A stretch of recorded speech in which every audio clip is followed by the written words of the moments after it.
আজ আমি বানাবো পটলের দুর্দান্ত স্বাদের একটি রেসিপি। ডিম দিয়ে পটলের এই রেসিপিটি একবার খেলে বারবার খেতে মন চাইবে। প্রিয়া পিএম চ্যানেলে সবাইকে স্বাগতম। আজকের এই রেসিপিটি বানাতে যতটা সহজ, খেতে হয় অসাধারণ। নমস্কার বন্ধুরা, আমি রীতা চলে আসলাম তোমাদের সাথে আবার একটা রেসিপি শেয়ার করতে। এখানে আমি বেগুন নিয়ে নিয়েছি, কেটে ধুয়ে পরিষ্কার করে রেখেছি। এবার একটা কড়াই বসিয়ে দিয়ে কড়াইতে আমি দিয়ে দিচ্ছি পরিমাণ মতো সর্ষের তেল। তেলটা দিয়ে আমি গরম হয়ে যাওয়া পর্যন্ত অপেক্ষা করবো, তারপর কেটে রাখা বেগুনগুলো দিয়ে দিব। তোমরা কিন্তু চাইলে বন্ধুরা এখানে সাদা তেলও ব্যবহার করতে পারো। এরপর এখানে আমি বেগুনগুলো দিয়ে আধা চা চামচ চাইতে কম হলুদ গুঁড়ো আর একটু লবণ দিয়ে আমি এটাকে কষিয়ে নেব। লবণ হলুদটা দিয়ে খুব ভালোভাবে বেগুনটাকে আমি লো টু মিডিয়ামে রেখে কষিয়ে নেব। যারা আমার চ্যানেলে আজকে নতুন বন্ধু আছো তারা প্লিজ চ্যানেলটি সাবস্ক্রাইব করে আমার পাশে থেকো।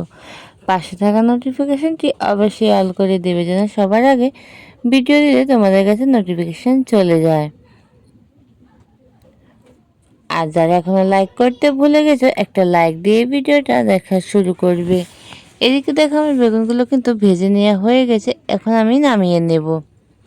একটা বাটির মধ্যে আমি সবগুলো বেগুন নামিয়ে নিচ্ছি।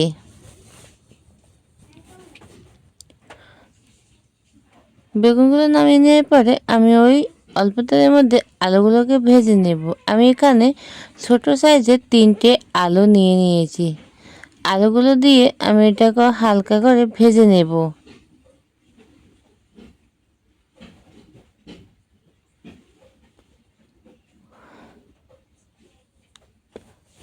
আলুগুলোতে খুবই কম পরিমাণে তেল, তাই জন্য আমার কিন্তু ভাজতে অসুবিধা হচ্ছে বলে আমি আবারও পরে অল্প একটুখানি তেল দিয়েছি। দিয়ে এখন আমি আলুগুলোকে ভেজে নিয়েছি 50%-এর মতো। যখন ভাজা হয়ে গেছে তখন আমি আলুগুলোকে কিন্তু নামিয়ে নিচ্ছি। এরপর কড়াইতে আমি আবারও অল্প পরিমাণে একটু তেল দিয়ে দিয়েছি। তেলটা গরম হয়ে যাওয়ার পর এখানে অল্প পরিমাণে একটু কালো জিরা দিয়ে এটাকে আমি হালকা 10 সেকেন্ডের মতো ভেজে নিয়ে দিয়ে দিব হচ্ছে একটা পেঁয়াজ কুচি। আমি এখানে মাঝারি সাইজের একটা পেঁয়াজ কুচি আর দিয়ে দিচ্ছি কাঁচা লঙ্কা 5-6টা। কাঁচা লঙ্কা দিয়ে এটাকে আমি এখন ভেজে নেব। পেঁয়াজ আর কাঁচা লঙ্কাটাকে আমি খুব ভালো করে ভেজে নিচ্ছি।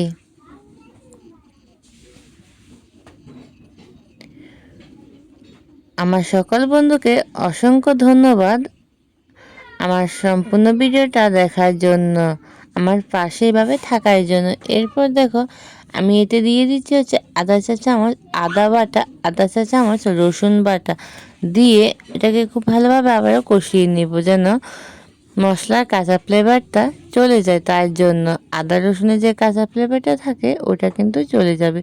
এরপর আমি এখানে অল্প পরিমাণে একটু জল দিয়ে দিচ্ছি মশলাটা কষিয়ে নেওয়ার জন্য। এরপর আমি এতে দিয়ে দিচ্ছি আধা চা চামচ লবণ, দিয়ে দিব আধা চা চামচ হলুদ গুঁড়ো। যেহেতু লবণটা আমি আগেও ব্যবহার করছি তার জন্য এখানে আমি লবণটা এখন কম ব্যবহার করছি। এরপর দিয়ে দিচ্ছি আধা চা চামচ ধনে গুঁড়ো, আধা চা চামচ জিরে গুঁড়ো আর দিয়ে দিব লঙ্কা গুঁড়ো আধা চা চামচ। তোমরা ঝালটা যে যেরকম খেতে পছন্দ করো ওরকম অনুযায়ী কিন্তু দিতে পারো। এরপর আমি এখানে দিয়ে দিচ্ছি হচ্ছে পাঁচফোড়ন, যেটা আমি তোমাদেরকে দেখানো হয়নি। আমি 1 চা চামচ পাঁচফোড়নকে গুঁড়ো করে নিয়েছি, ওটাই আমি এর সাথে আধা চা চামচ দিয়ে দিয়েছি। তাহলে খেতে ফ্লেভারটা কিন্তু দুর্দান্ত হয়। এবার সম্পূর্ণ মশলাটা আমি খুব ভালোভাবে 2 মিনিটের মতো কষিয়ে ভেজে রাখা আলুগুলো দিয়ে দিয়েছি। ভেজে রাখা আলুগুলো দিয়ে খুব ভালোভাবে আমি এটাকে 1 থেকে 1.5 মিনিটের মতো মশলার সাথে কষিয়ে নেব আলুগুলোকে। খুব ভালোভাবে কষানোর পর এতে আমি দিয়ে দিব হচ্ছে পরিমাণ মতো জল। আমি এখানে কুসুম গরম জলটা দিয়ে দিয়েছি।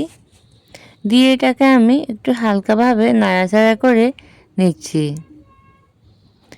এটাকে নাড়াচাড়া করে নেওয়ার পর এটাকে আমি ফুটিয়ে নেব হচ্ছে 5-6 মিনিটের মতো।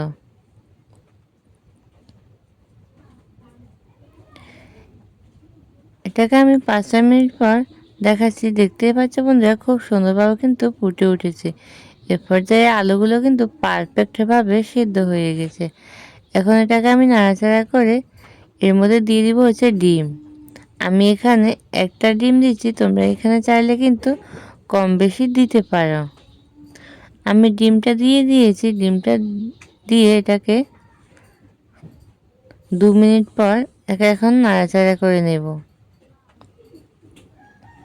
খুব ভালোভাবে ডিমটাকে সব কিছুর সাথে কিন্তু মিশিয়ে নেব। দেখো, খুব ভালোভাবে কিন্তু মিশিয়ে নিচ্ছি। ডিমটা আলুর সাথে মেশানোর পর আমি দিয়ে দিব হচ্ছে ভেজে রাখা বেগুনগুলো। দিয়ে দিচ্ছি। ভেজে রাখা বেগুনগুলো দিয়ে খুব ভালোভাবে এটাকে মিশিয়ে নেব নাড়াচাড়া করে। তাহলে খুব সুন্দরভাবে আলু আর ডিমের সাথে কিন্তু মিশে যাবে। ডিম আলু বেগুনের রেসিপিটি ভাত রুটির সাথে খেতে বন্ধুরা অসাধারণ হয়। দুপুরে লাঞ্চে বলো আর রাতের ডিনার বলো, অসাধারণ লাগবে। একবার হলেও কিন্তু তোমরা বাড়িতে এই রেসিপিটি ট্রাই করতে পারো। এরপর এটাকে আমি কিছুক্ষণ কষানোর পর অল্প পরিমাণে একটু জল দিয়ে দিয়েছি। খুব বেশি এখানে জলটা দেব না, একদম কম পরিমাণে দিয়েছি যেন খুব ভালোভাবে সবগুলো সেদ্ধ হয়ে যায়, তার জন্য। দিয়ে এটাকে আমি আবারও 4 মিনিটের মতো ফুটিয়ে নেব। দেখো, 4 মিনিট পর কিন্তু এটা খুব সুন্দরভাবে আমার হয়ে গেছে বন্ধুরা। রান্নাটাও কিন্তু আমার প্রায় হয়ে এসেছে। দেখতেই পাচ্ছ, খুব সুন্দরভাবে কিন্তু সবগুলো উপকরণ সেদ্ধ হয়ে গেছে। একদম শেষে আমি দিয়ে দেবো হচ্ছে ধনেপাতা কুচি। ধনেপাতাটা দিয়ে দিয়েছি, দিয়ে হালকা একটুখানি নাড়াচাড়া করে নেব।